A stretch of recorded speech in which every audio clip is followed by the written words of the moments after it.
Hello, true believers. So let me know, do we have any Marvel fans in the house? All right, good to hear, good to hear. So you know the phrase, with great power comes great responsibility, right? So you've heard that from Spider-Man stories, whether that's comic books or TV shows or films, but really the phrase connects to all these characters up here. Our heroes and our villains. See, the only difference between our heroes and the villains is how they decide to respond.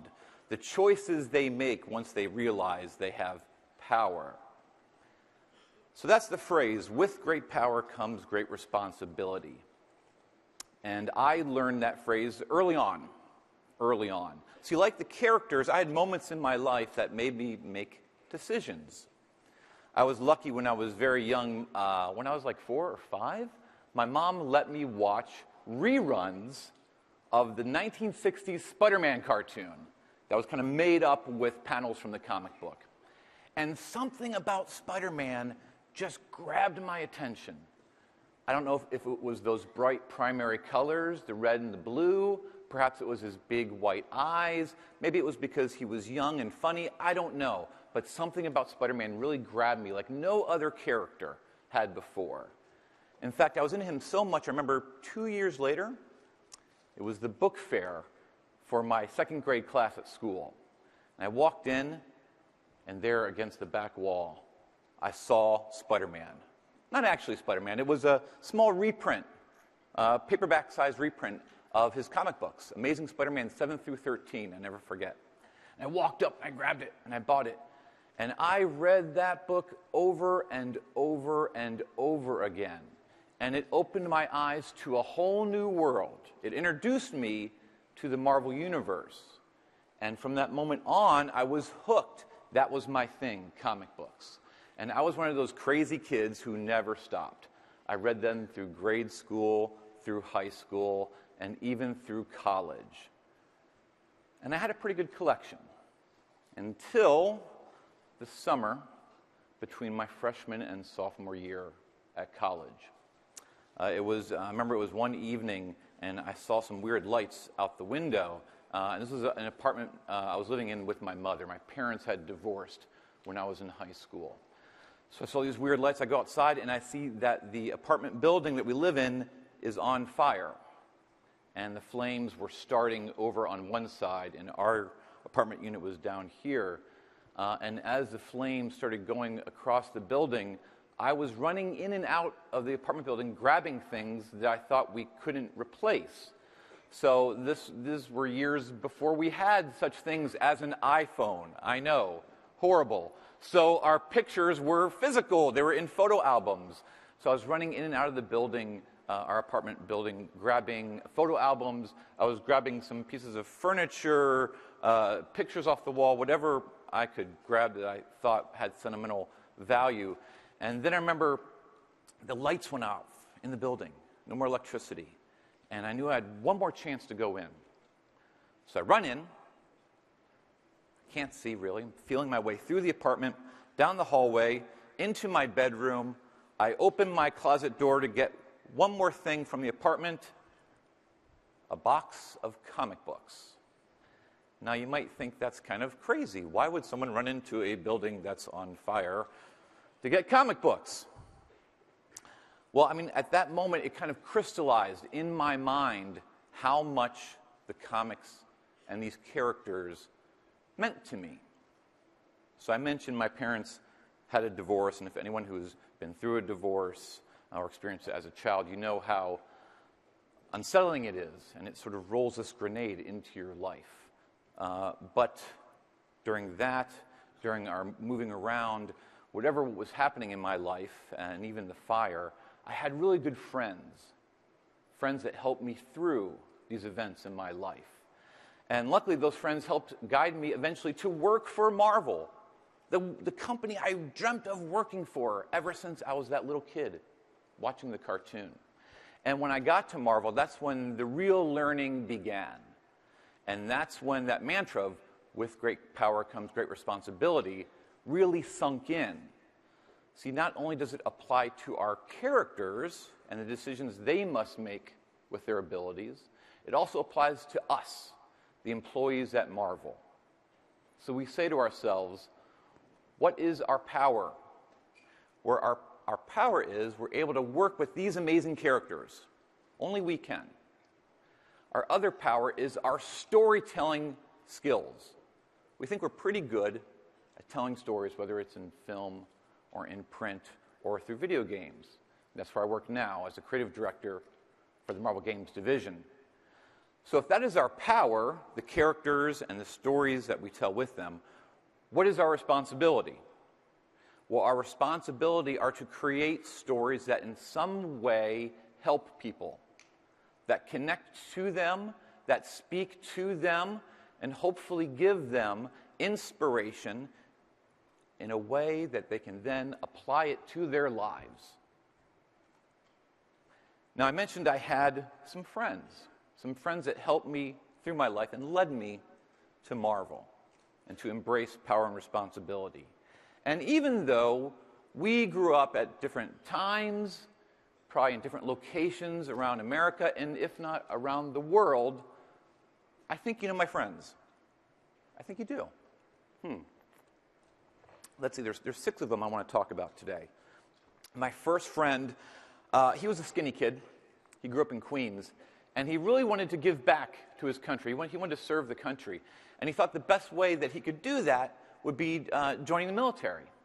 And so he went to a recruitment office, and they turned him away. They said he was too skinny. He had flat feet. They didn't want him. But it did not deter my friend. He kept going to different recruitment offices. And there was a soldier who was going on a mission, and he went from one recruitment office to another, collecting some papers. And he saw my friend, and he said, I just saw that kid at the other place. And he said to his fellow soldiers, that's the guy we want.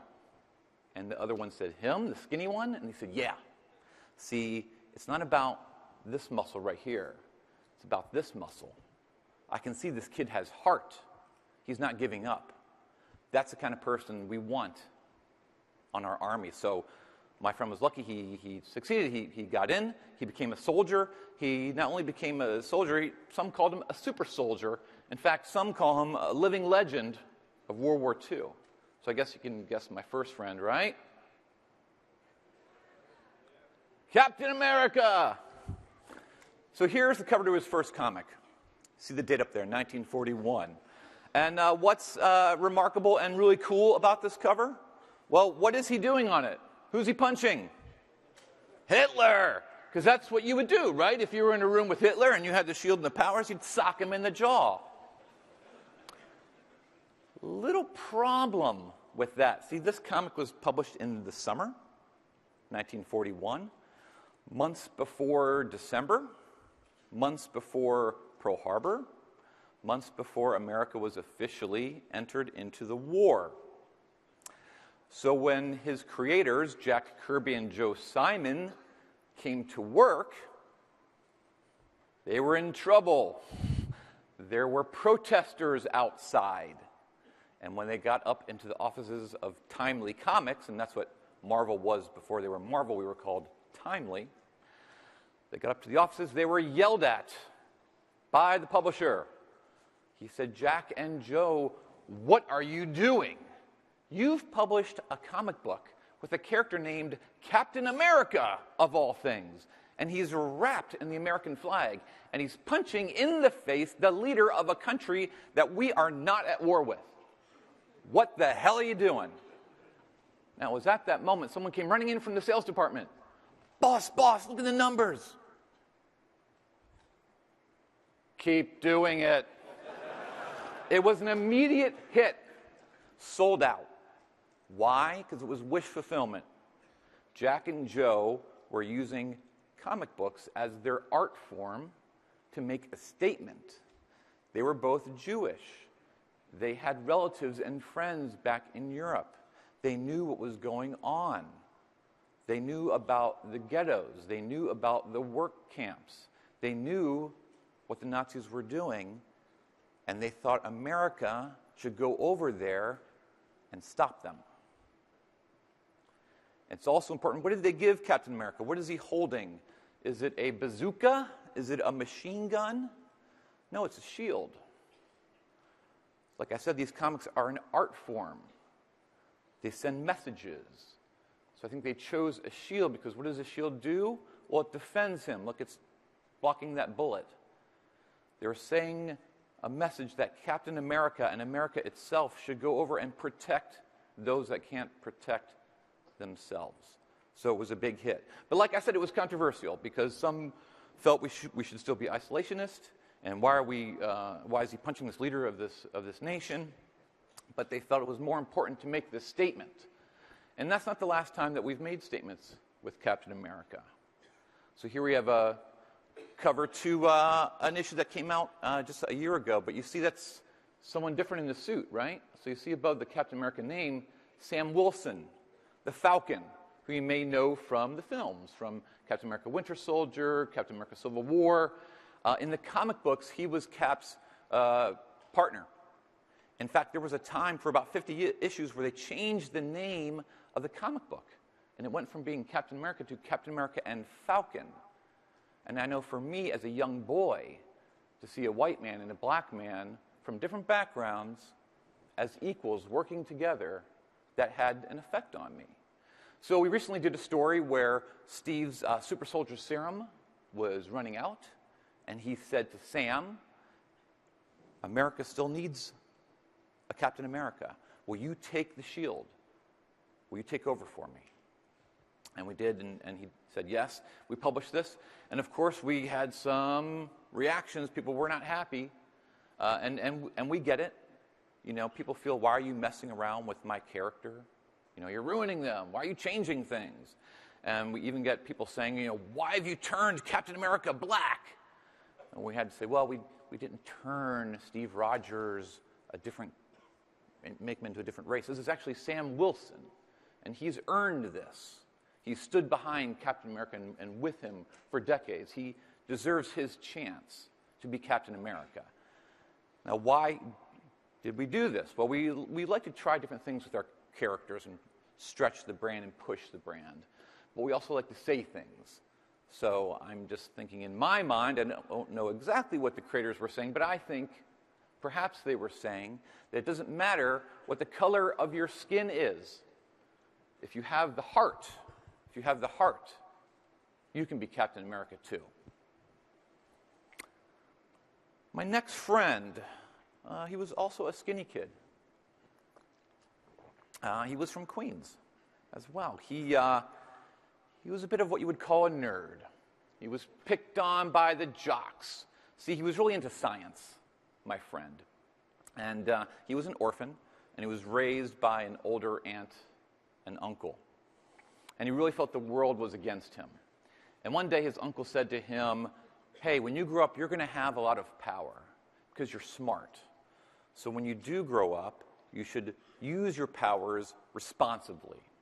And my friend kind of said, whatever. And when he grew up and he was a teenager, he realized he was pretty smart, and he did have some amazing abilities. And one night he was out, and there was a police officer chasing a thief, and the cop was yelling, hey, help me stop this thief. And my friend said, from now on, I'm looking out for number one. And he took a step back, and that thief ran by. And as fate would have it, 2 days later, that thief ran into my friend's uncle and shot him dead. And my friend said, if only I had listened to my uncle, one of the only nice men in my life. If I had listened to him, he would still be alive, and my aunt wouldn't be devastated by his loss. From that moment forward, as a dedication to his uncle, he decided, I will use my powers responsibly. So who am I talking about? My next friend? Spider-Man. So now it's 1963. I mention that because all of our creators were using our comics to talk about what's going on around them. And this was really the birth of the Marvel character. And what do I mean by that? Well, Spider-Man looked a little different than heroes that came before. And once you started reading his adventures, you found out he was truly different. And his creators, Stan Lee and Steve Ditko, well, they got yelled at too when they came into work. So they came into work, and the publisher, Martin Goodman, said, what are you doing? You've published a comic with a character named after a spider, and he has an insect on his chest. Everybody hates bugs. What are you doing? And you've covered his face. He looks like a bank robber. We can't see his face. And worst of all, he's a teenager. Teenagers should be sidekicks. Who wants to read about a teenager? Well, the new generation did. So the greatest generation is back from World War II. It's 20 years later. It's the rise of the teenage culture. They have disposable income. They want to read about heroes that are different. They want to read about heroes that are like them. They want to read about heroes that are a little more relatable, who are not perfect. They're not square-jawed aliens from another world or rich billionaires. They're skinny Peter Parker from Queens who gets picked on. But the publisher didn't realize this, didn't know who was going to read this book. And so he's yelling at Stan and Steve, "What the hell are you doing?" And as you can guess, at that moment, in comes someone from sales. "Boss, look at the sales numbers." "Keep doing it." Another hit. And you can see what made him really different. I mean, check out poor Peter over there in the bow tie and the glasses, and the kids pointing at him and laughing at him. And as you can see via the art, without even reading a word, you see that he's ostracized. He feels alone. He is an underdog. But look behind him. Look at the shadow of the hero within. And don't we all feel that way sometimes? We feel the world is against us. We feel the world is judging us. But we know within us, if given the opportunity, lies greatness. So, as with Captain America, Spider-Man was a bit controversial when he came out with some readers. They didn't get it, but many more did. And that wasn't the only controversial things that we did with him. Let's see, in 1970, the president happened to be Richard Nixon, believe it or not, went to Stan Lee. And President Nixon said, "Stan, we have this problem with drugs, and we're going to lose a lot of young people." And President Nixon knew how popular the comics were that Marvel were publishing. And he said, "Could you do a comic book that would mention the drug problem?" Stan thought about it, and he said, "You know what, I will." And what was remarkable is he did it in the pages of Amazing Spider-Man. Now, we had many characters to choose from. Stan could have selected one of our less popular characters, but he didn't. He picked Spider-Man. Now, you'll see there's something that's not on this cover. Now, see up there on the top right, Amazing Fantasy 15, that's the Comics Code Authority stamp. It was a seal of approval that basically told parents that the comic was safe for younger readers to read. It didn't have certain levels of violence, things like that. What's not on this cover? There's no Comics Code. See, what happened was, when we were ready to publish it, Stan gave the comic to the Comics Code Authority to read and to give their stamp of approval, and the Comics Code said, "You can't publish this." Stan said, "Why not?" He said, "Because it mentions drugs." Stan said, "But it's not doing it in a positive way. It's an anti-drug story." And they said, "We don't care. The Comics Code says there can be no mention of drugs in the comic, so you can't publish this with the Comics Code stamp of approval." And Stan said, "Good. We're going to publish it anyway, without the Comics Code." First time that happened. And it was a hit. People really responded to it.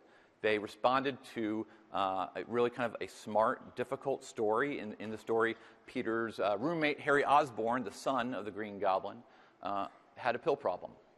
And Spider-Man had to counsel him and finally get him help. But they handled it in a way that the readers of the time could appreciate. Stan was really speaking to the readers in a language that they wanted to hear. But as you can guess, it was a little controversial. But sometimes we got to take a stand, right? We have to use art to send a message. But it didn't stop there with that issue. No,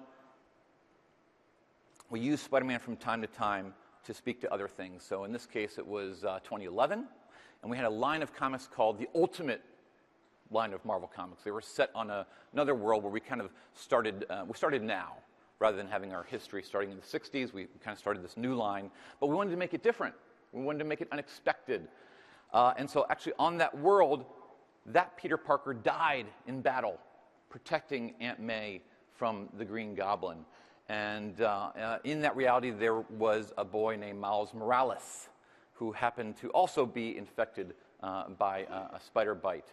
And when that world's Peter Parker died, Miles decided the world still needs a Spider-Man, so he made his own costume, and he became that world's Spider-Man. And as you can see, he looks a bit different from Peter, right? He's half African-American and he's half Puerto Rican. And I remember the day I came into work. I was an editor at the time for Marvel Publishing. An editor is sort of like a producer. We're selecting the writers and the artists to work on the series, and we're working with them through every step of the way, deciding what's printed on the cover to what's in the word balloons. We work on everything. And we also have access to an email account called mheroes@marvel.com. And people can write in letters. Usually they write in and say, why can't Peter Parker and Mary Jane be happily married ever after? Why can't Rogue and Gambit just be together? Why are you so cruel to them? Because drama, that's why. So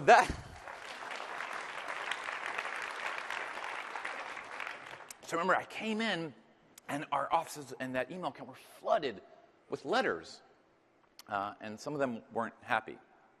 One was from a dad. I'll never forget it. He wrote and he said, when my kids get home from school, I'm going to take them into the backyard, and I'm going to stack up all their Spider-Man comics, and I'm going to burn them. He said, why did you turn Spider-Man black? Why did you do this? Why with your East Coast liberal views, why are you ruining our hero? So I wrote to him, and I said, sir, you don't have to buy a single additional issue of this series. But just so you know, in the regular Marvel Universe, Peter Parker is alive and well. But we're offering an alternative with a Spider-Man that looks a bit different. So I said, you don't have to buy any new issues, but please don't burn your kids' comics. It will not have the effect on them that you think it will. It will be far, far worse. Now, he didn't respond. I don't know if he burned them or not. I'd like to hope he didn't. Who can say? But I can say, immediately after reading that, I read a great letter. A young woman wrote in and said, thank you. Now, my little brother has a Spider-Man that looks just like him. And he feels great. He feels he's represented up here on this cover. And that's why we do it.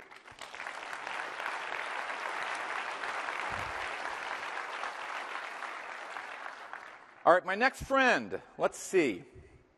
Oh, he really loved his dad.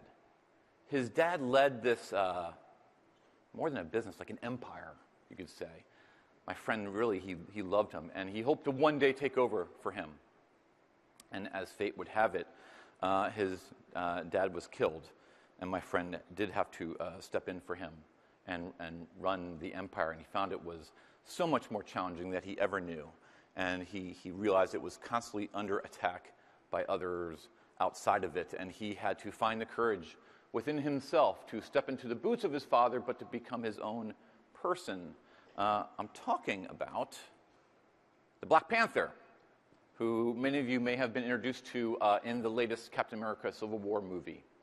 So Black Panther was introduced in the pages of Fantastic Four, 1966, and it was remarkable because it was the first black character introduced by one of the major comic book publishers. And what's also crazy cool is that he was no one's sidekick. He was no one's servant. When the Fantastic Four answered his invitation to go to his nation of Wakanda, this was a country we made up that was in Africa, they saw that he was a king. And he was a king of a nation that was the world's most technologically advanced country. And so again, I think the creators, this time Stan Lee and Jack Kirby, were making a statement. We're making a statement just in the choices they were making. And people love Black Panther right away. And they're very smart in the stories they told with him. And I think they told some very symbolic stories, like this next cover. So here we are in the 70s. And yeah, Black Panther is taking on the Klan. He's actually ripping himself off a cross before they set it on fire. What an emotional, powerful, symbolic image. One of the things I love about him is that he's outnumbered. I love that they chose not to just have one Klan member at the bottom, but there's a whole group of them. This again speaks to the Marvel message of underdogs, feeling outnumbered, feeling the world is against you, but deciding to fight back, deciding to do the right thing anyway. My next friend, she was an orphan, too. I think I should stop there and talk about what's up with all the orphans. Well, in any sort of art form, you have to make decisions to, especially in fiction, you want to get the audience on the side of your character. And if you have limited time, say a limited page count of a comic book or a limited time in a movie or in a video game, you have to make choices right away that helps your audience connect with your character. So that's why it's a tradition in heroic fiction, all these orphans, Luke Skywalker, Harry Potter, every Disney princess, poor Bambi. Ooh, there goes Mama. Why do we do this? Why do we do this? Because, again, we're trying to get the audience on the side of the hero. And what's the one thing that everyone can either fear, or if it's unfortunate enough to have gone through it, to sympathize with? Losing the parent. Something everyone can fear. So it gets you audience on the side of the hero. It also literally forces the character out of the nest. Our characters must now stand on their own 2 feet and, again, make their choices about power and responsibility. So that's why you often see it in superheroes like this. So my next friend, she was an orphan, and she felt like a freak. She was like this friend. She was born in Africa, and she had silver hair. She was black, but she had silver hair. And she felt like everyone was judging her and condemning her and thinking she was some sort of witch or a monster. And one day, this really nice teacher came up to her and said, "You're not cursed, you're blessed. I want you to come with me to my school in Westchester, where everyone looks really cool, and we have these cool jets to fly around in. And together we're going to go around and we're going to show the world that people like you are not evil, that people like you are good, and we can all work together to create a better world." So can you guess my next friend? Storm! Storm, a mutant. In the Marvel Universe, we kind of divide the characters by how they get their powers. So if you get bitten by a radioactive spider, or if it's cosmic rays, or it's gamma rays, the creators were really grappling with the Cold War at the time and the fear of the bomb. That's why it's all this radiation hitting our characters. But if you're a mutant, you are just born different. It's in your genes from the start. And when you hit puberty, ta-da, your body starts changing. And in the case of the mutants, you grow wings, lasers shoot out of your eyes. And isn't that what you felt like when you were going through puberty? I did. And so the teacher I was talking about is Professor X, right? And so he comes up to the mutants and he says, "Come with me, and we're going to change the world. We're going to show the world that mutants and humans can live and work together to change the world." And it's a great message. And another message was sent by this cover. I've mentioned America a lot in this discussion. And superhumans are a uniquely American invention. We came up with them, and I think we do them really great. And you could say right now it's one of our greatest gifts to the world is the superhero. We export the superhero around the world. But this issue was different. This issue introduced international characters. So you have Storm up there flying. The big metal guy is Colossus. He's Russian. And to me, as a kid, that was huge. My mom was Ukrainian. And so I remember growing up in the 80s, anyone from Eastern European, anywhere near Russia was, those are commies, they're evil. But in the comics, I saw that, no, Russians can be good. Colossus is a hero. Meant a lot to me. So also you see Nightcrawler with the blue face. He's German. Wolverine with the claws from Canada. True story. International group. Again, I think they were making a choice deliberately to say, again, Doesn't matter who you are or where you come from, we can all be heroes.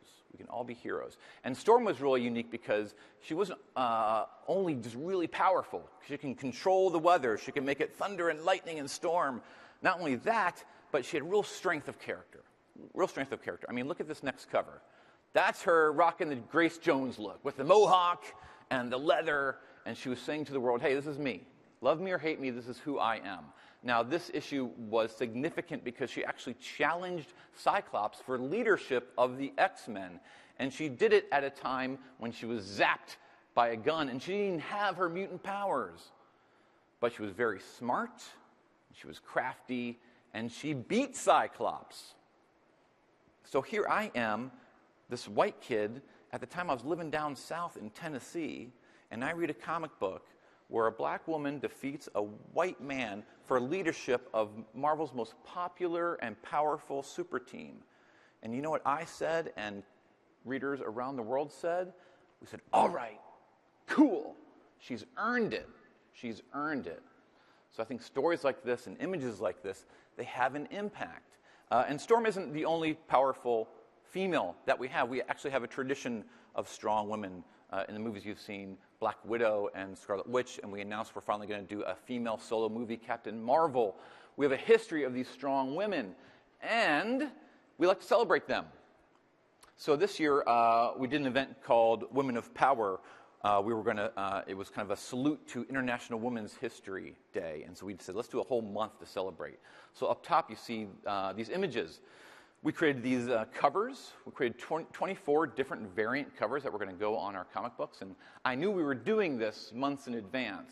So I called up my friends in publishing, because at this point was over in California working for the Marvel Games team as creative director. And I said, hey, let's team up. I want to do Women of Power in our games. And they said, well, how are you going to do that? I said, I'm going to call all of our different partners who create all of our mobile games, and I'm going to ask them if they want to participate. I'm going to say, hey, do you have any female characters that you're going to introduce in the games? Do you want to hold them until that month?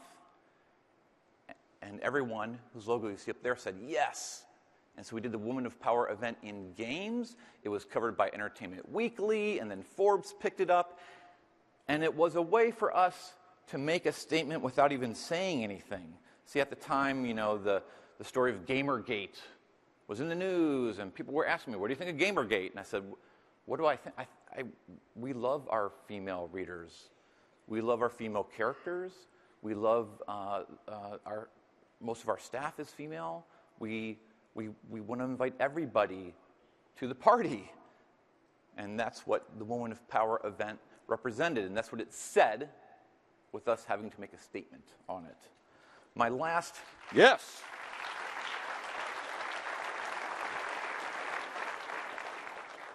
Let's see, my next friend, I lied a bit. It's actually a group. It's a group of friends, but they're so united, I think of them as one. These friends, like my other friends, were orphaned in some way, and they felt alone, and they felt like misfits. But they ran into each other, and they looked around, and they said, you know what, you're my kind of misfit. And they formed a new family together, and they were all very different. But they said, you know, despite our differences, we can stand together, and we can save not only the world, we can save the entire galaxy. My next friends, the Guardians of the Galaxy.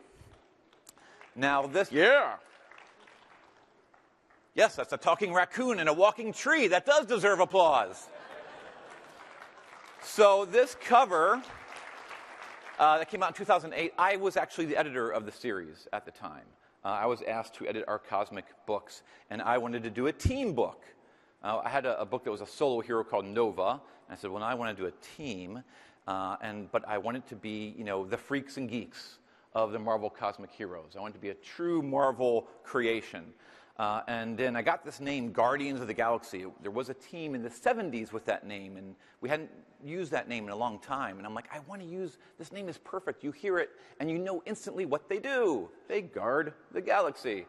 So one night, I have my official handbooks of the Marvel Universe. They're these encyclopedias, right? And they with these bio entries. And I have them open. And I'm going through, and I'm finding all these characters that I remember from when I was little, but we haven't seen them in a while. So I'm putting sticky notes on all these pages, and I have them spread out on the floor.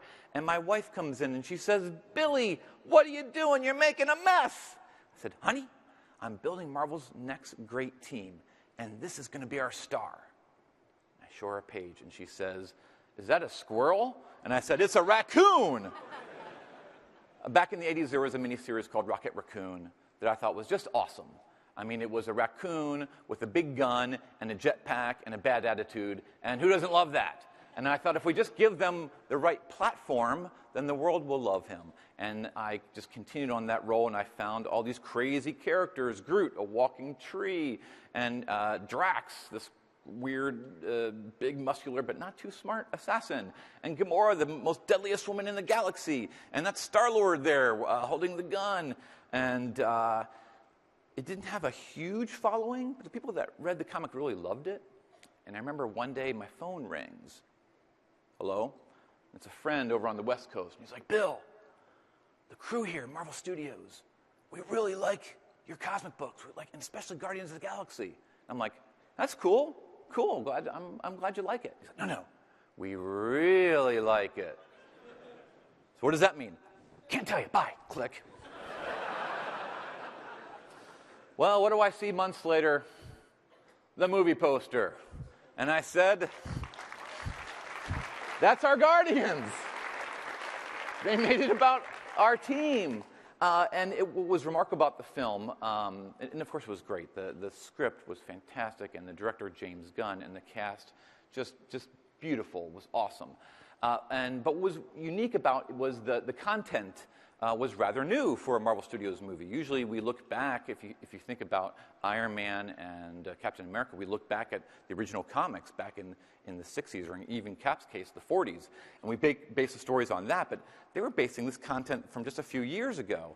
And it was characters that no one knew about, really. When you see the movie, you walk in and you assume these are new created characters. But they're not. They're decades old. They're from the 80s and the 70s and even the 60s, these characters. And they're crazy. They're freaky, right? And it's like a raccoon in a tree, and people are like, "Is this going to be..." I remember the headlines. "This is going to be Marvel's first flop." I said, "No, it's not. It's going to be great." And the reason it was a hit, even though the characters were crazy and it took place in space, they grounded it in family. It was all about family. From the very first scene when Peter Quill is kidnapped from his parents, all through the movie, and when you meet all the characters, they talk about how they feel like they're the only one of their kind, or in Drax's case, he lost his family. They were all alone, but they looked at each other and said, "We will be each other's new family." Groot goes from "I am Groot" to "We are Groot." That was the message. And I think everyone, in one way or another, can relate to that. As we grow up, we often move away from home, we leave our family, we go to school, we get jobs. What do? We look around, we find other misfits like ourselves, and we form new families. I think that's what was at the message of it, and it was in every scene, and that's why it was the hit that it was. All right, I have one more friend to talk about. And he is not on this cover, but it all begins with this cover. Let's see. So there I was at work when I was still on the East Coast, and it was a February, and it was cold and rainy, and I walked 20 minutes from Grand Central, and I was soaked, and my phone's ringing, and I know I have to go to a meeting in 20 minutes, and I turn on my computer, and I look at my emails, and there's a wall of emails. And some of them were, like I mentioned, that email, mheroes@marvel.com, letters were coming in. And some of them were, again, saying how they loved some issues and hated some issues. And one subject line just said, "Help." Well, that got my attention. So I opened the email. And it was not a letter complaining about Rogue and Gambit or Peter Parker and Mary Jane. No, it was from a mom named Christina. She said, "I need your help." Said, "My little boy Anthony, who's 4 years old, this morning he did not want to wear his hearing aid. We call it Blue Ear because it's made of blue plastic. He said, 'Mama, I'm not wearing Blue Ear.' And I said, 'Why not?' And he said, 'Because superheroes don't wear Blue Ear.'" So Anthony, at that age, 4, knew he was different. So Christina tells me that she says, yes, they do. Superheroes wear hearing aids. And he said, you mean like Marvel characters? And she said, yes, of course. And he said, well, Mama, which ones? She said, I'll tell you when you get back from school. Drives Anthony to school, runs back. Help! Oh, what am I going to tell him? I don't know if any superheroes wear hearing aids, and he can't know that his mom was lying. But I have faith. I think there are some, right? I'm not a liar, right? So there I am, and phone's ringing, like I said, and I got to go to the meeting, and my finger is going to the delete button. And I stopped, and I said, what would Peter Parker do? Catholic guilt. What would he do? But that is seriously something I would ask myself when I was growing up. I didn't really want to be Spider-Man. I wanted to be Peter Parker. Because even though he wasn't perfect, he always tried to do the right thing. So I said, well, okay, power and responsibility. What can I do? Well, I don't have a lot of power, but I have information on superheroes, and I have access to images. I have that. So what's my responsibility? I got to use that to help her. So instead of deleting the email, I sent it throughout Marvel Editorial. And so what can we do? Do you remember any heroes that have hearing aids? Or could we even maybe ask one of our artists to draw someone with a hearing aid? And my good friend Tom Brevoort, who was my boss, he reminded me of Hawkeye. He said, oh, remember Hawkeye? I said, oh, you're right. Back in the 80s, he was in a mission where he was trapped by rubble, and he used a sonic arrow to get out of the rubble, and it burst his eardrums, and he was deaf. And his good friend Tony Stark, being the cool inventor that he is, made him hearing aids. And to this day, he's our deaf hero. And we've done stories about him either wanting to wear his hearing aid or not. We've done whole issues in sign language to use him and use him as a metaphor, again, to say that everyone can and should be a hero, no matter what your challenges may be.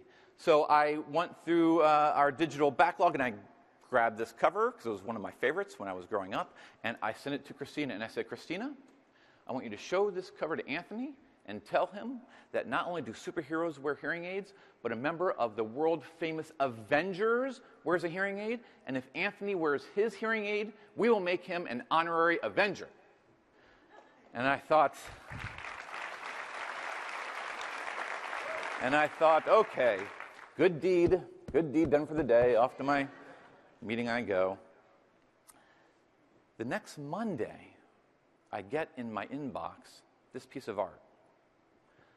So my friend Manny Medeiros, he saw my email. He knew I was sharing the picture of Hawkeye. He draws this on his own time, for free. He draws this over the weekend. He knew I sent the Hawkeye cover, so he draws Hawkeye. And then he invents Blue Ear, because that's what they called the hearing aid. And I send that to Christina. And I said, hey, man, that was awesome. And we said, yeah, okay, cool. Good deed done for the day. We were done, right? No. Next day, I get this piece of art by Nelson Ribeiro, adult Blue Ear. With his mighty hearing aid, he's hearing trouble, and he will go help. I send this to Christina, and we think, okay, we did it. It's awesome. 3 weeks later, she writes me back, and she says, Bill, you don't know what an impact this had on Anthony's life. I've had to print out these images multiple times now because he keeps bringing them to school and gets them all muddy. And now I had to put them in plastic sleeves.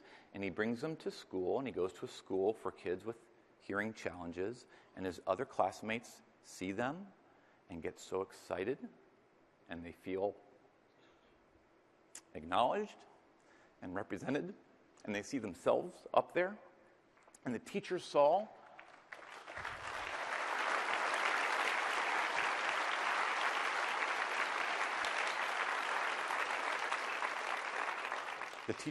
how excited the kids were, and the teachers organized Superhero Week, where all the kids could dress up.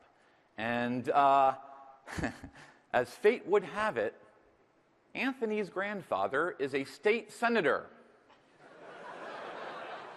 Plot twist.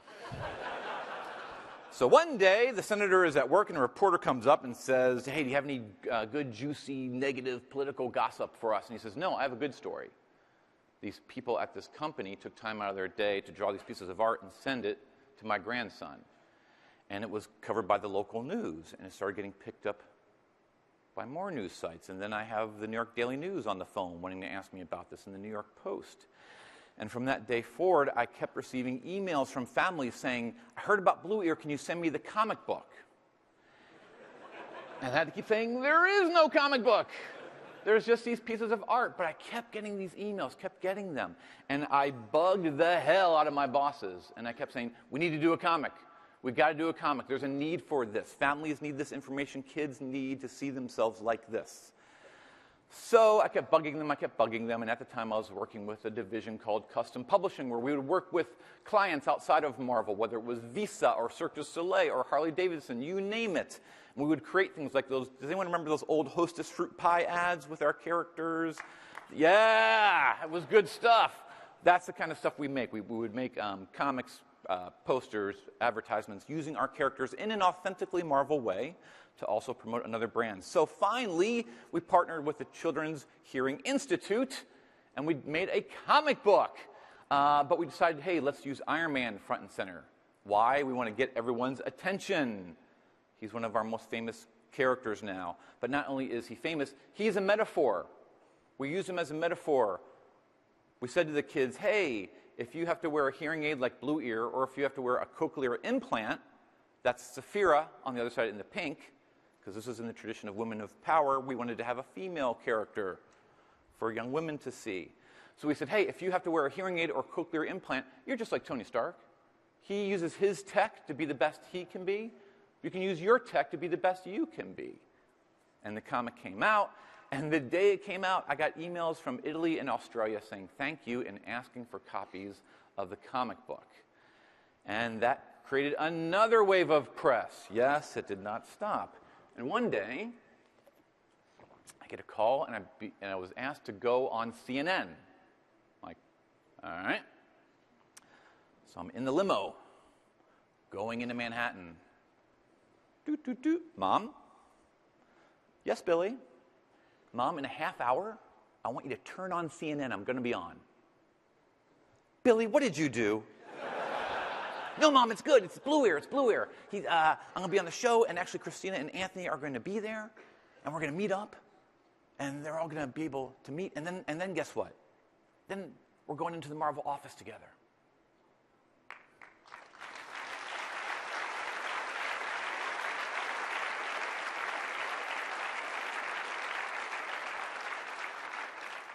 So there's Nelson, who created the color piece. There's me grinning like an idiot. And there's Anthony, and you notice he's in the whole Blue Ear costume because Mom saw how excited Anthony was, and he felt like, I'm going to be Blue Ear. And so he dresses up like this, and now the town knows him as Blue Ear. And guess who was the Grand Marshal of his town's Halloween parade last year? Anthony is Blue Ear. So these Marvel characters, why do we make them? Power and responsibility. What can we learn from them? We have to use our powers responsibly. Now you may be thinking, Bill, I can't climb a wall. I can't leap to the sky. I don't have rays coming out of my eyes. No, but everyone in this room is incredibly smart and incredibly gifted with the skills you need to create good things. We have to use and realize what our powers are. We need to use them to create things, to reach out to people like Anthony and kids around the world of all ages like that. We must use our creations to make the world a better place. Thank you very much.